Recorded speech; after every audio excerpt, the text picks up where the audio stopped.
গেলেও তো তার ভণ্ডামি আসিফ নজরুলের কাছ থেকে আমাদের বঙ্গবন্ধুর ব্যাপারে ওনার লেকচার শোনা লাগবে না। ও যেটা আসিফ নজরুল কুখ্যাত, আপনি আপনি আমি তো এগুলো পারি না টেকনোলজি, আপনারা স্ন্যাপশট নিয়ে রাখেন। ওর যখন বিচার হবে তখন এগুলো হবে ওর স্বীকারোক্তিমূলক জবানবন্দি। ও বলছে যে আওয়ামী লীগের শাসনামল, শেখ হাসিনার শাসনামল, ফ্যাসিস্ট শাসনামলে বঙ্গবন্ধু জুলাইয়ের বিপরীতে দাঁড়িয়ে গেছে। কিভাবে দাঁড়িয়ে গেছে? বিএনপি সরকারের বিরুদ্ধে যখন শেখ হাসিনার নেতৃত্বে তত্ত্বাবধায়কের জন্য বিশাল আন্দোলন হলো, এই জুলাইয়ের মতো ছদ্মবেশী আন্দোলন না, বলে কোটা ভিতরে পাকিস্তানি, এইটা না, ডাইরেক্ট কেয়ারটেকার সরকার দিতে হবে, অন্তর্বর্তী বলে তত্ত্বাবধায়ক সরকার। কই তখন তো জিয়াউর রহমানকে কেউ জনগণ বিতর্কিত করেনি। কিংবা বিএনপির আমলে আমার গাইবান্ধার গোবিন্দগঞ্জে পাখির মতো গুলি করে 20 থেকে 22 জন কৃষককে হত্যা করেছিল সারের দাবিতে, কানসাটে বিদ্যুতের দাবিতে হত্যা। শনির আক্রায় যে দৌড় সালাউদ্দিন উপাধি পেল বিএনপি তখনকার এমপি। ওই এইগুলো গণ আন্দোলনে তো কেউ জিয়াউর রহমানকে আনিনি, কারণ জিয়াউর রহমান সাহেব তো 81 সালে 30 মে শহীদ হয়েছে। বঙ্গবন্ধু শহীদের মৃত্যুবরণ করেছেন 75-এর 15ই আগস্ট। শেখ হাসিনার বা আওয়ামী লীগের শাসনামলের ব্যর্থতার বিরুদ্ধে, তাদের ভাষায় অপশাসনের বিরুদ্ধে আন্দোলন করেন, সফল হয়েছেন, কিভাবে হয়েছেন না হয়েছেন, ব্যর্থ হয়েছেন সেটা আলাদা। কিন্তু আসিফ নজরুল আজকে সে প্রমাণ করলো যে তারাই 32-এ বঙ্গবন্ধুর 2025-এর 5 ফেব্রুয়ারি, আমি আপনাকে দিচ্ছি পূর্ণিয়া, একটা খালি অনুচ্ছেদ দেখাই। 32-এর 5 ফেব্রুয়ারি তারা, সরি 2025-এর 5 ফেব্রুয়ারি তারা বুলডোজার দিয়ে বঙ্গবন্ধুর 32 জাদুঘর ভাঙিয়েছিল। আমি খালি একটা অনুচ্ছেদ পড়ে ভাই আপনাকে দিচ্ছি।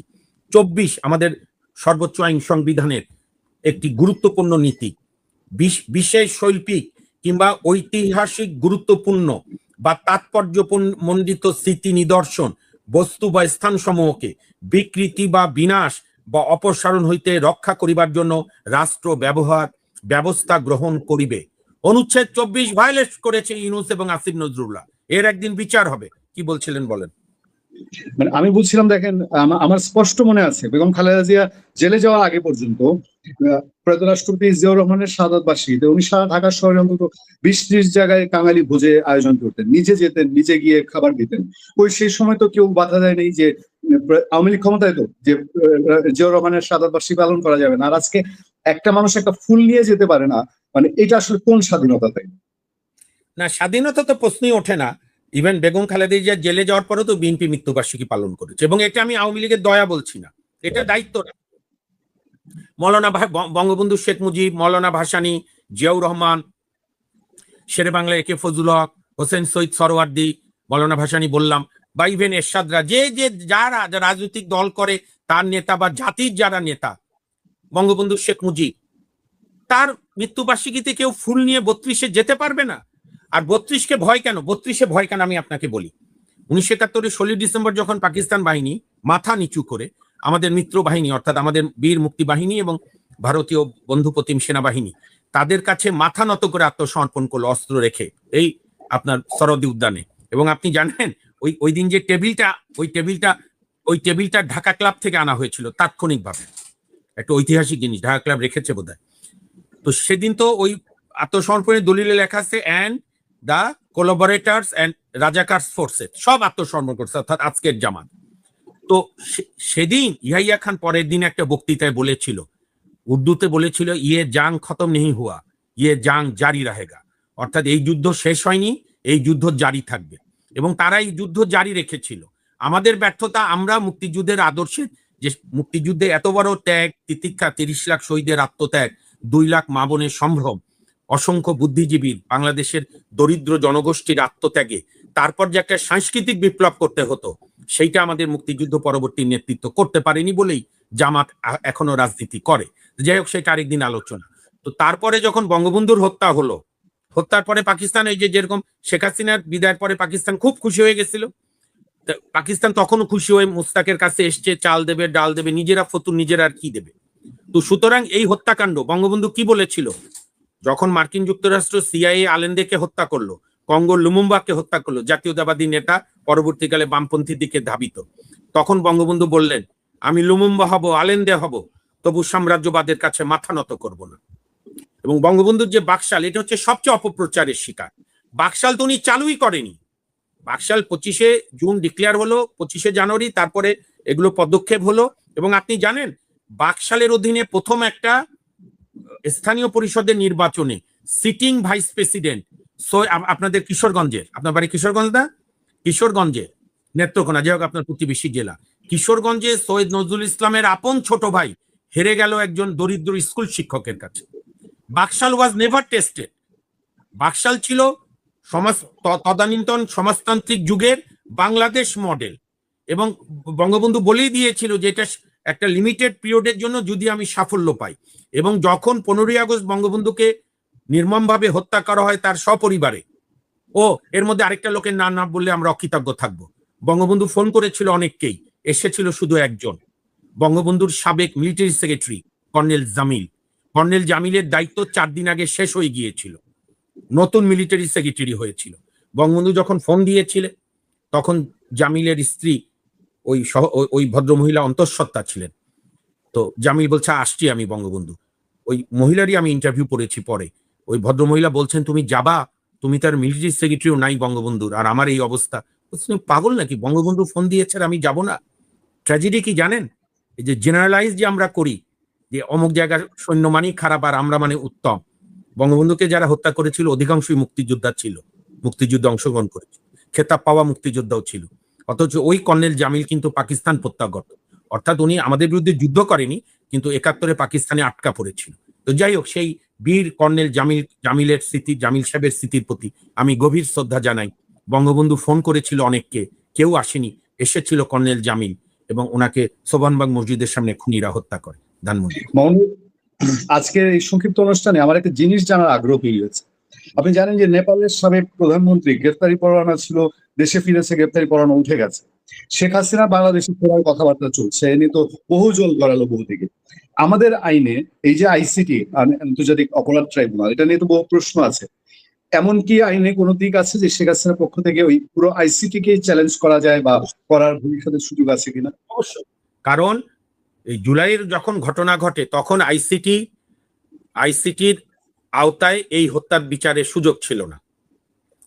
ইন্টারন্যাশনাল ক্রাইম ট্রাইব্যুনালস অ্যাক্ট 1973-এ জাতির জনক বঙ্গবন্ধু শেখ মুজিব করেছিলেন মুক্তিযুদ্ধের যুদ্ধাপরাধী এবং যুদ্ধাপরাধীদের সহযোগীদের বিচারের জন্য। আর ডক্টর মোহাম্মদ ইউনূস এখন তো বোঝা যাচ্ছে পাকিস্তানি গভীর চক্রান্তে। আপনি আরেকটা দেখেননি, ফাইন না কি নামে এক ভদ্রলোক বলছে আমি 5 কোটি টাকা খরচ করেছি জুলাই আন্দোলনে। তারপরে এনসিপি, তারপরে বিএনপি 90 নেতা নাম কি, আগে গণ অধিকারের সাধারণ সম্পাদক ছিল রাশেদ খান, জামাত, এনসিপিরা, তারা তো একে অপরকে আন্দোলনের কৃতিত্ব নিতে গিয়ে জুলাই আন্দোলনকে একটা ষড়যন্ত্রের মহাবস্তুতে পরিণত করেছে। অর্থাৎ মানুষকে প্রতারণা করে, মানুষকে অন্য কথা বলে, এরকম এই প্রতারণার আন্দোলন বাংলাদেশে কোনোদিন হয়নি। বাংলাদেশে যে যখনই আন্দোলন করেছে ডাইরেক্ট করেছে, এই যে জামাতের মতো ভণ্ডামি করে আন্দোলন যেটা নাহিদরা করেছে। কারণ 1971-এর বা 72-এ বঙ্গবন্ধু রাষ্ট্র ক্ষমতায় যাওয়ার পরে জাসদ আন্দোলন করেছে, গণবাহিনী করেছে, পরিষ্কার বলেছে তারা বঙ্গবন্ধু সরকারকে উৎখাত করতে চায় রাজনৈতিকভাবে। পরে তারা বলেছে হত্যার মধ্যে না, তারা রাজনৈতিকভাবে বঙ্গবন্ধুকে সরাবে, সেটা গণতান্ত্রিক অধিকার থাকতে পারে। জিয়াউর রহমানের আমলে আওয়ামী লীগ আন্দোলন করেছে ভোটের জন্য, সেটাও সরাসরি বলেছে। এরশাদের আন্দোলনে তো আমরা তখন কলেজে উঠেছি বা স্কুলের শেষের পর্যায়ে আমরা আন্দোলন করেছি সরাসরি 5 দফা দাবিতে, এবং 3 জোটে যৌথ নেতৃত্বে, প্রথমে 8 জোট 7 জোট, অর্থাৎ প্রথমে 15 জোট যার নেত্রী শেখ হাসিনা, পরবর্তী এবং 7 দলীয় জোট যার নেত্রী বেগম জিয়া, পরে নানা কারণে ভেঙে যায়, 5 দলীয় জোট হয়, 8 দলীয় 7 দলীয়। ইদানিং শুনি যে 90-এর আন্দোলন নাকি এক নেতা আর কেউ নাই, এগুলো ইতিহাস বিকৃতি, টিকবে না। তো যাই হোক, তখন আমরা বলেছি এরশাদ তুমি স্বৈরাচার, তুমি নামো, বুকে বুক রেখে চোখ রেখে বলেছি। এই বলতে গিয়ে অসংখ্য মানুষ শহীদ হয়েছে। 91 থেকে 96-তে শেখ হাসিনার নেতৃত্বে 93 থেকে 96 পর্যন্ত মানুষ আন্দোলন করেছে, 173 দিন হরতাল করেছে, 100-র বেশি লোক শহীদ হয়েছে কেয়ারটেকার আন্দোলনের জন্য। 2004, 5, 6-ও শেখ হাসিনা সহ মহাজোটের নেতৃত্বে মানুষ আন্দোলন করেছে, বিএনপি কেয়ারটেকারকে পলিউট করেছিল KM হাসানকে নিয়োগ দেওয়ার জন্য। আবার বিএনপি আন্দোলন করেছে ওই কেয়ারটেকার ব্যবস্থা পুনর্প্রবর্তনের জন্য শেখ হাসিনার সরকারের বিরুদ্ধে, তারাও সেটা প্রকাশ্যে ডাইরেক্ট বলেছে আমরা এই কারণে শেখ হাসিনার পতন চাই। কিন্তু এই যে জুলাই আন্দোলনে যে ক্যামোফ্লেক্স এবং ডক্টর ইউনূস, ডক্টর আসিফ, রিজওয়ানা, আদিলুর রহমান শুভ্র সহ যে গ্যাং এবং তাদের যে জামাতের যুব শাখা, এনসিপির যে প্রতারণা মানুষের সঙ্গে, কারণ গ্রামে গ্রামে যেন বিনা সিকিউরিটি তারা যায়, টের পাবে জেলায় জেলায় উপজেলায় গেলে মানুষ কি বলে। এবং বিএনপি তো ডেলিভারি করতে পারছে না। আমার নিজের বাসা পরিবার পশ এলাকা বলে পরিচিত। আমি তো গত এই 2 মাসের আগ পর্যন্ত আমি কোনোদিন কোনো গ্যাস সংকট দেখিনি। আমার বাড়িতে যারা রান্না করেন তাদেরকে এখন মাঝরাতে রান্না করতে হয়। আমার নিজের বাড়ি গাইবান্ধা যেতে পারছি না, দিনে 18 ঘন্টা কারেন্ট নাই। কারণ শেখ হাসিনা কি দিল্লিতে যখন আর্মি তাকে রেখে আসে নিরাপত্তার জন্য, বাংলাদেশ আর্ম ফোর্সেস, প্রধানমন্ত্রীর মর্যাদা দিয়ে, তখন কি বিদ্যুৎ গ্যাস সব নিয়ে গেছিল? নিয়ে যায়নি। তাহলে ম্যানেজমেন্টের প্রবলেম। আপনি আপনারা এগুলো সলভ করেন। হ্যাঁ, বিএনপি যেটা মনে করছে যে আইনে আছে, আপনার পূর্ণিয়া ভাই, আমি অপব্যাখ্যা দেই না কোনোদিন। রাইট অর রং, যেহেতু আওয়ামী লীগের কার্যক্রম নিষিদ্ধ আছে, কাজে আওয়ামী লীগের নেতাকর্মীরা কোনো অর্গানাইজেশন করলে পুলিশ অ্যারেস্ট করতে পারে, এটা হচ্ছে আইন। এবং দুর্ভাগ্য, এই আইন আওয়ামী লীগ বানিয়েছিল 2009। কি উর্বর মস্তিষ্কে তারা এই আইন বানিয়েছিল আমি আজও বোধগম্য না। এ ধরনের একটি কালা কানুন, যে সরকার ইচ্ছা করলে যে কোনো সত্তাকে বা যে কোনো রাজনৈতিক দলকে নিষিদ্ধ করবে। তো এখন কিন্তু যারা সাধারণ মানুষ বা ইভেন আওয়ামী লীগের কর্মী 32 গিয়ে একটা ফুল দিয়ে আসতে পারবে না জাতির জনকের স্মৃতির প্রতি? কিন্তু যেটা বিএনপি ভুল করছে, বিএনপি তো অভিজ্ঞ রাজনৈতিক দল মনে হতো আমার, কিন্তু এখন তো তাদের আচরণে মনে হচ্ছে না। এবার কিন্তু গতবারের চেয়ে এবার আমি খোঁজ খবর নিয়ে দেখছি 15ই আগস্ট ঘরে ঘরে পালন করছে। যারা বিরোধী তারাও মনে করছে কি হচ্ছে, আর যারা সাধারণ মানুষ পক্ষে দোয়া করছে, মোনাজাত করছে। কারণ এই 1-2 বছর 3 বছর 32 অফিসিয়ালি পালন না করতে দিয়ে কিছু যায় আসে না। ইতিহাসে বঙ্গবন্ধু বাংলাদেশের রাষ্ট্রের স্থপতি। আপনি যে প্রশ্ন করছিলেন, শেখ হাসিনা অবশ্যই পুরো ট্রায়ালকে চ্যালেঞ্জ করে ওই যেটা ইউনূস সরকার অ্যামেন্ডমেন্ট করেছে, আসিফ নজরুল্লাহ অ্যামেন্ডমেন্ট করে শেখ হাসিনার বিচার করেছে। এইটাকে রিড করতে পারে, বহু কিছু করতে পারে। এটা যারা আওয়ামী লীগ করে তারা আরো ভালো বলতে পারবে। তবে শেখ হাসিনার প্রচুর লিগাল অপশন আছে এবং সে সেটা ট্রাই করবে। এবং আমি আজকে আরেকটা কথা আজকের এই শোকের দিনও বলি, এতে অনেকে মাইন্ড করলো, আমার কিছু করার নেই। এই বাংলাদেশে আওয়ামী লীগকে বাদ দিয়ে রাজনীতি স্থিতিশীল হবে না। এই বাংলাদেশে বিএনপি কে বাদ দিয়ে রাজনীতি স্থিতিশীল হবে না। এটা না আওয়ামী লীগ না বিএনপির প্রতি আমি ভালোবাসা থেকে বলছি। আমি বলছি হার্ড রিয়েলিটি এবং বাংলাদেশের মানুষের কণ্ঠকে প্রতিধ্বনিত করছি। এই দুইটি দলের 80% সমর্থক 100% ভোটের মধ্যে। এই দুই দলের একটিকে বাদ দিয়ে আপনি দেশকে এগিয়ে নিতে পারবেন না। এখন এই বৈঠকগুলো, এই বোধগুলো যত তাড়াতাড়ি সবার আসবে তত দেশের মঙ্গল। কিন্তু আমি আবারও বঙ্গবন্ধুর প্রতি গভীর শ্রদ্ধা জানাই। মামুন, আমি সবশেষ একটা অবজারভেশন আপনার কাছ থেকে জানতে চাই। এটা হলো, ধরেন শেখ হাসিনা নিজে ঘোষণা দিয়েছেন আসবেন, কিন্তু এরপরে এই গত 1 সপ্তাহে যা যা ঘটলো, যে বাংলাদেশের সার্জিও গোরে এসে তিনি ইন্ডিয়ান হাই কমিশনার মিটিং করলেন ঢাকায় এসে, এটা একটু অস্বাভাবিক নিশ্চয়ই। তারপরে রয়ের প্রধান আসলেন, আবার সার্জিও গোর ইন্ডিয়ায় গিয়ে তিনি অজিত দোভালের সঙ্গে মিটিং করলেন। তার মানে কি আমরা জানতে না পারলেও আমরা কি ধারণা করতে পারি না যে শেখ হাসিনা ইস্যুটা এখানে ভাইব্রেন্ট, এরকম কিছু আছে কিনা? রয়ের প্রধানরা এসেছিল, রয়ের প্রধান তো আর ইলিশ মাছ খেতে আসেনি, কারণ ইলিশ মাছ তো এই সরকারও পাঠায়, বা ঢাকার রসগোল্লা খেতে আসেনি, ইন্ডিয়া তো রসগোল্লা পাওয়া যায়। বা ভারত যেটা কন্টিনিউয়াস বলছে যে তারা ইনক্লুসিভ রাজনীতি চায়, তো সেই হিসাবে তারা শেখ হাসিনার বিষয় নিয়ে আলাপ করবেই। হয়তো সরকার বলছেন, আমি এতে দোষ দেই না, সব কথা হয়তো এখন সরকার বলবেও না।